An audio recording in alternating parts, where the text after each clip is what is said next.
At the end of the last video, I was asking you to think about the amount of emotional labour that goes into effective SEN teaching. And that was in the context of when things sometimes do not go as planned. One of the most important aspects of effective SEN teaching is building effective relationships with the children. And this links closely to the emotional labour described in the quote, as it takes a degree more emotional labour to build that strong relationship with some of these children, and the foundations are often less secure. At school, one of our pillars is knowing every child, and that asks the teacher to precariously balance their ability to build a relationship with a child whilst also implementing the school's behaviour policy.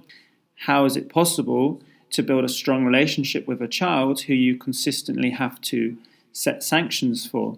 Well, there are a number of tips, although none of them are perfect, and as always, the most effective approach you can take is to reflect each and every day.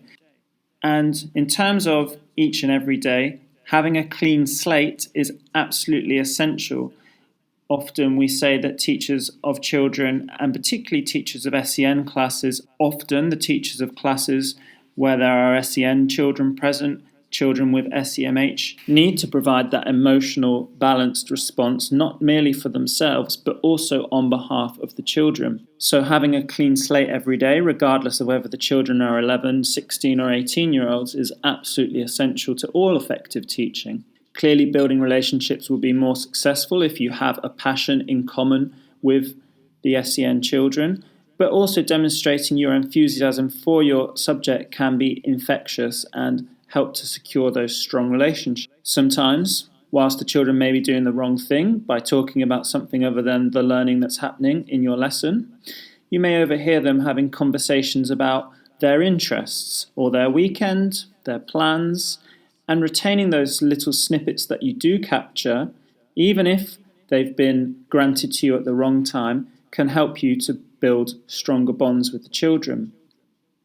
Finally, incorporating the children's interests into your lessons doesn't mean that you have to be fake. It doesn't mean that you have to go out and feign an interest in what's currently cool in the children's minds, but by acknowledging that they have interests unique and different to that which you want them to learn, may provide a unique way to capture the children's interests and to incorporate their interests into your lessons. If you think about your PE experience at school, often these polarize at one or two extremes. You either loved participating in PE or you absolutely hated it.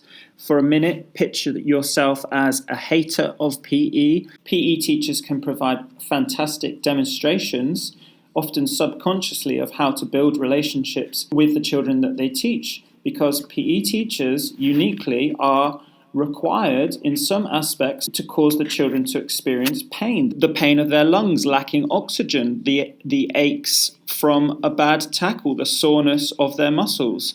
And yet these teachers somehow continue to motivate the children to participate and to continue to learn. The average PE teacher doesn't have access to a whiteboard or resources, and they are uniquely dependent on their use of language to build relationships with children and to put those children into positions where they are not just uncomfortable in a learning context, but also physically uncomfortable. When school is up and running again, if you are someone who wants to develop their use of language to build relationships, I urge you to arrange to observe PE teaching pedagogy.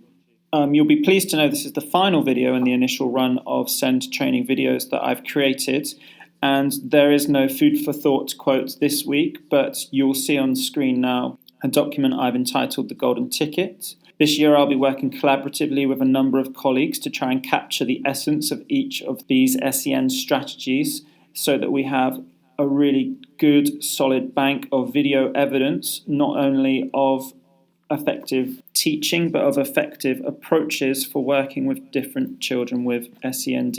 If you feel like you have secured one of these approaches and you'd like to collaborate on producing that video, then please do get in touch, as I'd be really excited to hear from you.